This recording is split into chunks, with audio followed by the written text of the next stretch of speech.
Welcome to the Keyboard Deck Function Room, the place to find a quick guide on how to play keys to popular songs.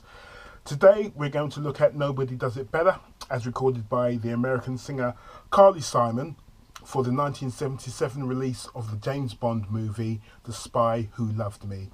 The song was written by the American child prodigy, composer and conductor Marvin Hamlisch and American singer-songwriter Carol Bayer Sager.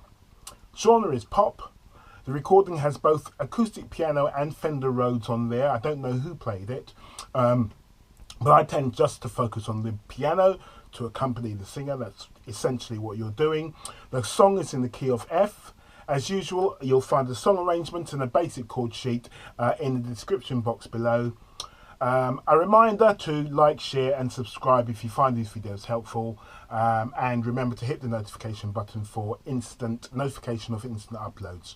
Okay, so here's an example of how I might play it.